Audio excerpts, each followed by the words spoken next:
My hands are cold. I'm sorry, I was outside. How are you? Welcome. Mom, welcome to the White House. All right, nice to see you. Hello. Hey. Gosh, you had to get dressed up today. Hi, Jason.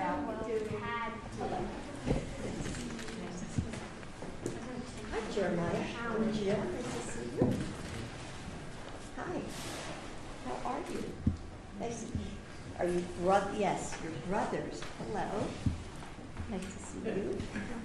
So are you skipping school today? No. Yeah. Marina. Thank you. Hi, Lee. Welcome to the White House. All right. And have you all met Sheila? Yes, you've spoken to her, right? Yeah. Okay, I'll come to the seat.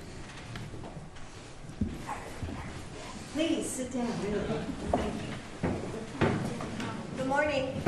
I'm not comfortable with You're not? It's okay. I'm right here. comfortable with being on the next. You're not. You're not, honey. Just the first lady is okay. Kelly, if you'd like to start for us, please. Thank you. So I want to start by saying thank you to all of the National Guard families who have traveled here to the NCR from all across the country. This is an incredible honor and an amazing opportunity to discuss important issues facing our National Guard families.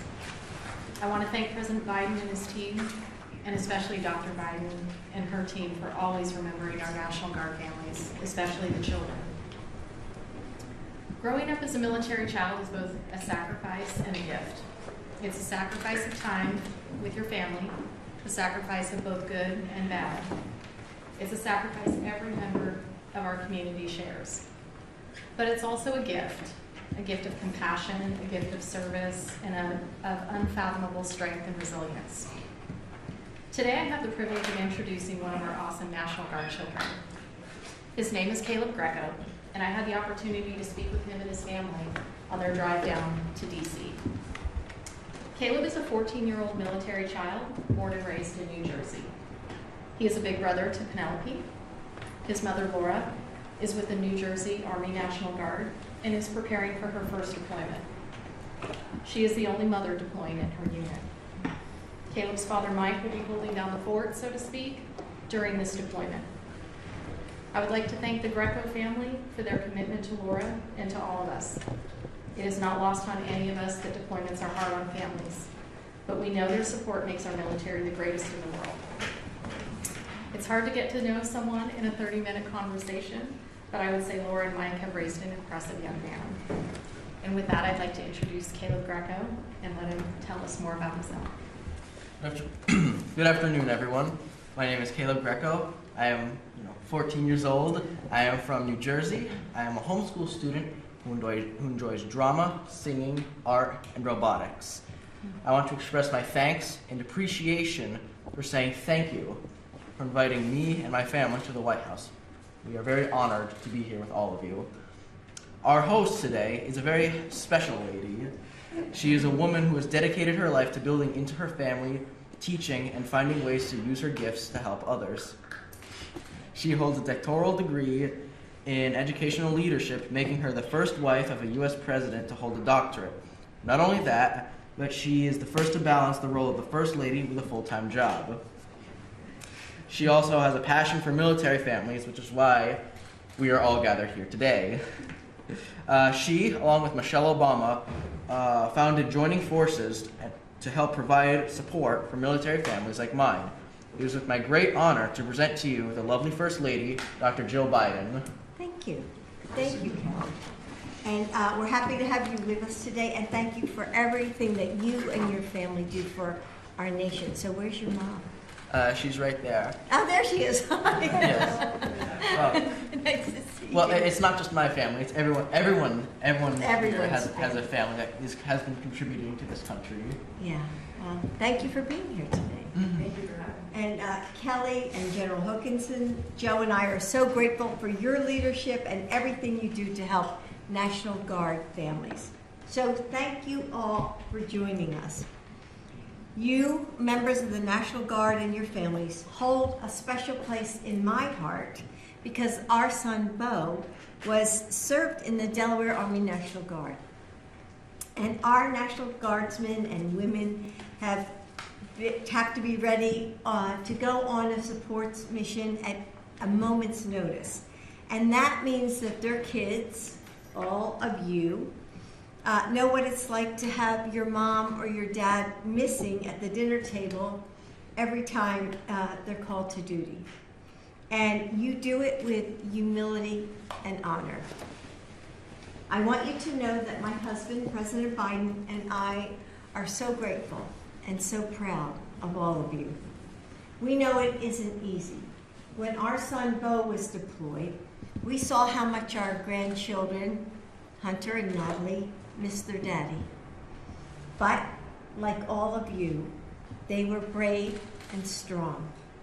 They understood that they were sharing their dad with the nation so that other kids could be safe. A few months ago, we dedicated a special place in the White House to showcase the artwork of military kids, to give their stories and the countless other stories of military kids a home in the White House, the People's House. One of the pieces that we've displayed there is a little boy holding his father's hand and looking up at him, beaming with so much pride. His father, in his bright green uniform, smiles back down at his son as an American flag waves in the wind behind them. And that was drawn by a boy named Patrick. He's 12 years old, and his dad is also Delaware National Guard. But some people may not know that Patrick's dad serves in the military, because National Guard members don't always wear a uniform. Serving our country and their community in other jobs, like my son did, until they're called to duty. Our son was a lawyer. And that might be something that you've experienced as well. Your friends at school may not know that your mom or your dad is in the military. So one of the things that I'm doing as First Lady is to make sure that all your stories are heard, that people understand what you're going through.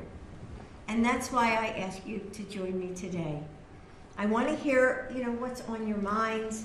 I want to learn more about what it's like to be a military kid and what that means to you. And I want to know what more we can do to serve you and your families. So thank you for being here, all of you, and thank you for sharing your stories with us. Sheila, you want to start? Yeah. Well, first of all, I'm Sheila Casey, and I'm the Executive Director of Joining Forces, which is Dr. Biden's initiative to support military and veteran families, caregivers, and survivors. And I want to thank all of you for being here today, and I want to thank you all for having a conversation with me on the phone to talk about yourselves, and also thank all of your parents as well. I'd like to just quickly go around the room. If you would just say your name and age and what state you're from, and maybe a hobby that you like to do, if we could do that quickly. You want to start with? Sure. My name is Penelope. I am 11 years old, and I'm from New Jersey. And let's see. And I enjoy doing theater. Great. My name is Caleb Greco. I'm 14, and I'm from New Jersey. And I enjoy robotics. I think robotics is very fun, and theater. Yeah. And where in New Jersey are you from? What city? We're from Hopatcong. Hopatcong. Oh, how many people are Yeah. Is that north or south? Must be north, because I don't know Yes, it. north. Oh, I was born in New Jersey. That's why I was asking you. Mm-hmm. All right, you're up. My name is Hudson McCaslin. I'm 14. I'm from Tennessee. Nah, I like to play guitar. Oh, we can hear that Tennessee accent. Okay. I'm Mara Hollis, and I live in Tennessee. Tennessee. Okay. What city? That's okay. We'll figure it out later. It's not a city, it's a town. Oh, a town. Okay, what town do you live in? I don't know that either. Okay. All right, we'll move on. Lara. I'm Lara. I'm from Tennessee. I'm 16. Nice to see you, Lara. Thank you for joining us. And what do you like to do? Crochet. Crochet. Oh, cool. So are you making lots of Christmas presents? Yeah. All right. I'm Aiden Buckner. I'm from New Mexico, and I'm an archer. An archer. Oh, you don't hear that too often. That's amazing. Thank you. That's a gift I gave to my husband when we were, a bow. Yeah. I'm Chase Buckner. I'm from Albuquerque, New Mexico, and my favorite hobby is soccer. Soccer. Oh my gosh, all my kids and my grandkids played soccer. So what position do you like to play? Usually in the center of the front. Center front. So you score a lot of goals? Sometimes. Sometimes. Okay. All right. Jeremiah. I'm Jeremiah Mundy, and I'm from Florida. I currently live in the U.S. Virgin Islands, and my favorite hobby would probably be aviation. Aviation. So do you want to go into the military yourself? Yeah, I plan to. You plan to? Yeah. Okay. So are you having trouble getting used to the weather up here? No, I feel like it gets really cold in Florida in the morning pretty often too. Oh, really? Yeah. Okay. All right. Hi. You want to tell us your name and how old you are and where you're from? I am Larry Mundy. I am 7 years old. I'm from Florida by Tampa Bay. My hobbies is basketball, soccer, track, Wow. bowling. You're quite the Cross-country. athlete, right? Is he the athlete of the family? Yeah, he doesn't like sports. One said yes, one said no. Okay. All right. Your brother? Go ahead. So Jackson? my name is Jackson Mundy. I was born in Oldsmar, Florida. And I'm currently living in the U.S. Virgin Islands. My hobbies are arts, soccer, track, cross country. Wow. So are you fast? You're a fast runner? Faster than him. You're fast. What a brother thing to say. I'm faster than him. Always trying to one up. Yeah, exactly. Okay, Marina. My name is Marina, and I'm 8 years old, and my favorite hobby is to play games, What kind of games? What's your favorite game? Roblox, and sometimes to play math games. Math games? Oh my gosh. You know I'm an English teacher. Yeah. Well, nice to see you. Thank you for being here. Go ahead. My name is Lee Martinez. I was born in Aurora, but I currently live in Brighton and Thornton. My parents are separated, and my favorite hobby is to play video games. Video games. Great. Well, thank you. Thanks for coming to the White House. Great, well, thank you. I thought I would start with a question for Caleb and Penelope. When we spoke on the phone, you told me that your mom is about to go on her first big deployment in January to Syria. And what advice would you ask of others who have been through a deployment? And what kind of support would you like to see from your teachers and friends? Well, since my mom's deploying, since I'm only gonna be with my dad and my brother, I'm the only girl in the house. So maybe just if it's another girl or even a boy that has to live with his sister or whatever, his mom, maybe I'll just ask on advice of being like the only girl in the house. And then the other question, probably, well, not really the support that I want, but I can share the support that I get. Okay. A lot of like our friends, we were going to their house a lot. Sometimes they treat us to like meals and stuff. And my grandparents were always going over to their house a lot, and they also treat us to meals and stuff. So they're very good with that. That's great. So as for the first question, so asking advice for other kids who have maybe gone through the same thing, I would probably ask them like how did you cope with the family member being gone for so long? Because having a family member gone for a very long time is definitely not an easy thing. I know she was gone for 9 months for her basic training, so we've kind of been through this already, but it's going to be a bit longer this time. So I would just like to maybe ask some people, how did you deal with it? How did you make it more easier for yourself? Like how often did you get to communicate? Stuff like that. And as for the support, just very, very simple. Just kind words, encouragement. Just be a little understanding. We have my sister started to get into it. We have lots of friends and family who, while mom's not around us, they take us places. Like we have friends who take us to our Faith Center co-op on Tuesdays. We have Penelope. We have our grandparents. They take her to horseback riding on every Monday. So then she can actually get there, because it's like a 40-minute drive away. So it's a very, very big time commitment that they made to us. And then we go over, like, whenever we're just like, say there's not really anyone around and we're just not really doing anything, we can have some friends pick us up, and we can just chill with them for a bit. Maybe we can help each other with schoolwork. So yeah, we get definitely a lot of support. So that's just very simple stuff. Yeah.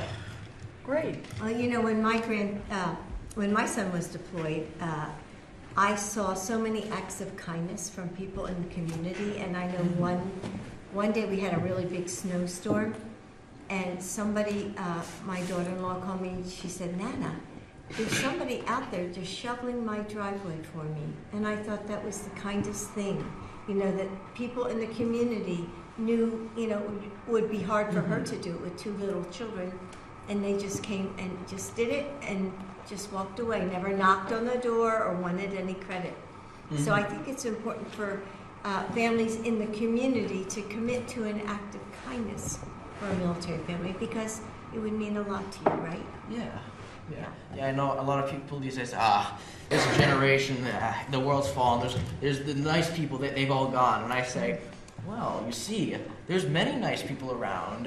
You just got to look at more the positive side, because, That's right. However, there was something that actually did happen where we had another co-op that we went to. Yeah.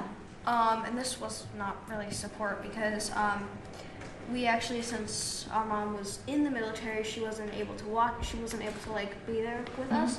But there was another family that would bring us there, watch us there and stuff.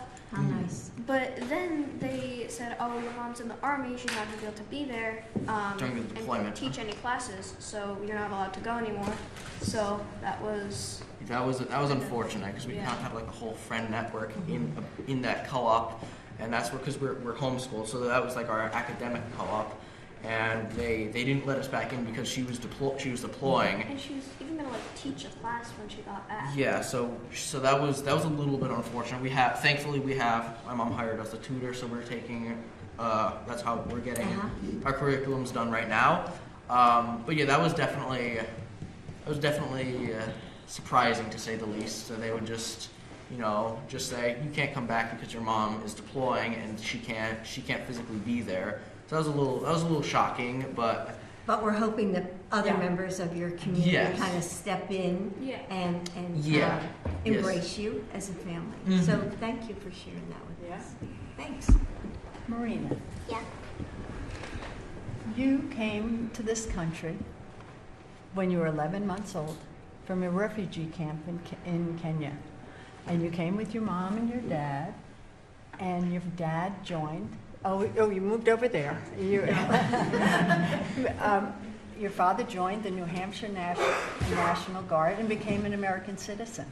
When you and I spoke, you talked about how much you liked being a military kid, and that when you grew up, you wanted to join the Army, along with being a doctor and a fashion designer, which will be a very interesting career path. Can you tell us, please, what you like about being a military kid and why you would like to join the Army when you get older? Sure. So, I desire to join the military to honor my father's legacy and to be a symbol of hope and to be a good example to other immigrants' kids, to protect and defend this blessed country.